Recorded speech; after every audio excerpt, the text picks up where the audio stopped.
अपन आत्माओं जैसे ये हमारे एक बीमारी ला रखी है इन नकली गुरुओं ने कि जैसे आप जी का कोई भी घर का सदस्य मृत्यु को प्राप्त हो जाता है, फिर उसके शरीर को सभा करने के उपरांत, अंतिम संस्कार करने के उपरांत उसकी अस्थियों को गंगा में डाल कर आना कंपलसरी बना रखा है। क्यों बना रखा है, किस लिए?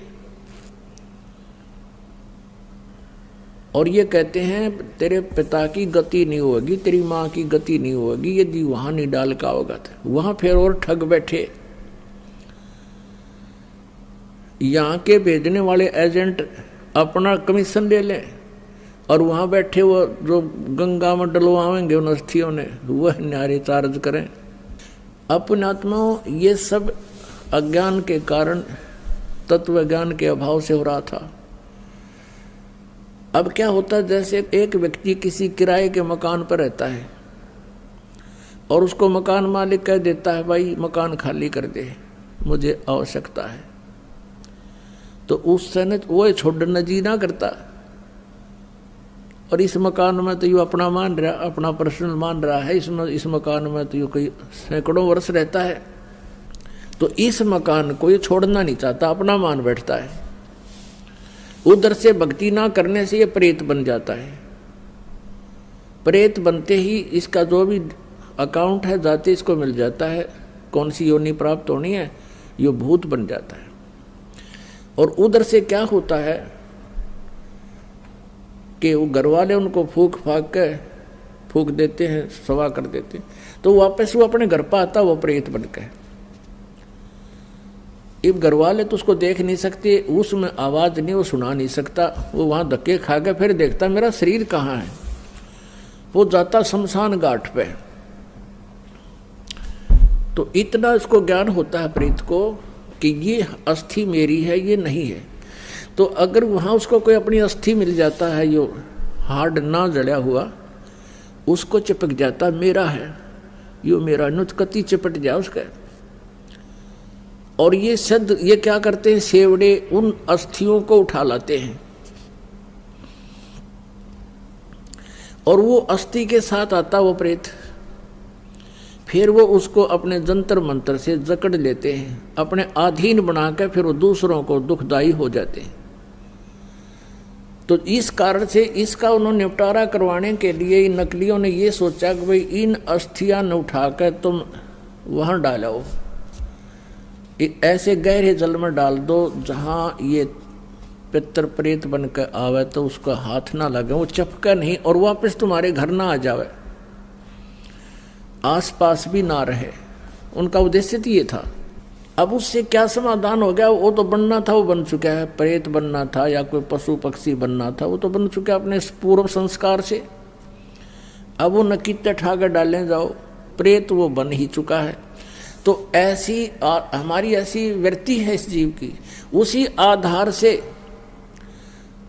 सुखदेव वाली आत्मा का संस्कार ऐसा था कि उसने गंदे अंडे में ही ऐसे उसका अंडा नष्ट हो गया और उसका वो चिपका रहा, अपना जान के मेरा है मेरा है। यह वृत्ति है हमारी। अपन आत्मा जैसे बच्चा गर्भ में आते ही माता को अपनापन हो जाता है और किसी कारण से वो गर्भपात हो जाता है तो बहुत रोती है कि मेरा था मेरा था। ऐसे ही उस अंडे को गंदा होने पर भी उसने अपना मान रखा था, चिपका बैठी थी आत्मा मेरे, उसका संस्कार ऐसा था। और ये सारा कुछ जो होता है पूर्व निर्धारित संस्कारों से ही होता है। जो पार्वती जी को मंत्र मिला ये भी पूर्व संस्कार थे इसके और पूर्व निर्धारित था। अब केवल कबीर परमेश्वर ही उसको परिवर्तन कर सकता है और किसी पर परिवर्तन नहीं होना। तो ये सारा कुछ हुआ तो पूर्व संस्कार से, लेकिन घटना ऐसे घटी हो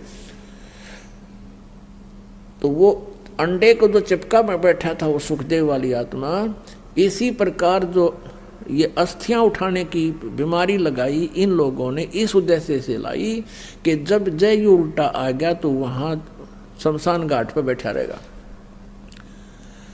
और आपने देखा होगा कि भाई कई क्या कहा करते थे कि भाई ये लड़का वहां जा रहा था और इसकी ठोकर लगी किसी वस्तु का, उस दिन से बीमार है, तो यो भूत चिपटा रहा है उसके अपने अस्थि के, और उसका ठोकर लगी, फिर ये चौधरी था, फिर अब कैसे मेरा ठोकर मार दी, इसका अंडी बनाता लकड़ता ही नहीं, फिर गधा बन जाए।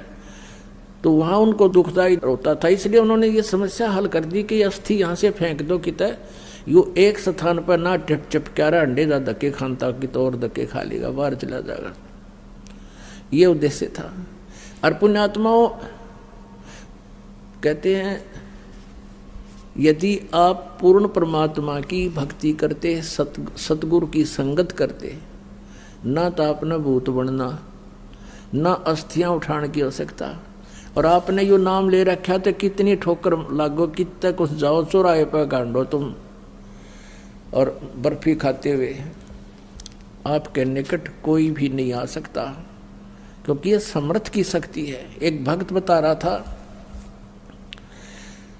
कि मैं अपनी किसान था वो, कि अपनी बहन के गांव में ससुराल में गया हुआ था, उनका ज़मीन ज़्यादा थी, मैं अपने बैल ले गया था उनकी खेत की जुताई करवाने के लिए, हेल्प करने के लिए। तो मेरी ड्यूटी उन्होंने दूसरे खेत में लगा दी, और बहन का बटेऊ जो बहनोई था वो दूसरे खेत में अपना काम कर रहा था। उस खेत के पास में एक छोटा सा तालाब था, तलैया थी, जोड़ी थी, उसमें एक छोटी सी मंडी बना रखी थी, और कोई वहाँ पर एक 5 किलो एक बेली होती थी, 5 किलो गुड़ का एक ही आइटम बना दिया करते, पेड़ा सा इतना बारा, वो चढ़ा गया वहाँ, उस वो को पीर प्यार था, पीर की मड़ी थी। वो कहने लगा मैं बैलों को पानी पिलाने के लिए जब उस गया वहाँ तालाब में, तो मैंने देखा इतना गुड़ दरा बहुत सुंदर, मैंने वो उठा लिया, कुछ तो आप खाया, कुछ कूट छेद के बैलों को खिला दिया, चारे में डाल दिया। और नाम मैंने ले ही रखा था परमेश्वर कबीर जी का, आपके परमात्मा की शरण में आ चुका था। तो फिर मुझे वो इतनी दूर दिखाई दिया, एक दोपहर के समय वहाँ बैठा था मैं, कम से कम 50 फुट की दूरी पर एक 3 फुट का आदमी, सफ़ेद दाढ़ी, सफ़ेद कपड़े और 9 आँखें लाल कर रहा, कहने लगा तू ठाडे की शरण में था, ना तेरा बक्कल तारूं, उतने मेरा गुड़ खा लिया। तो तगड़े की शरण में था इसलिए बच गया, ना तेरा बक्कल तारूं, तने मेरा गुड़ खा लिया। ये भूत बेटी के बाप खावे कुत्ते, उनको भी यही आभास है कि मेरा है, बस दर्द दिहाड़े मेरा हो गया भी। तो पुण्यात्माओं, आप समर्थ की शरण आ चुके हो, ये तो आपका असर करें को नहीं।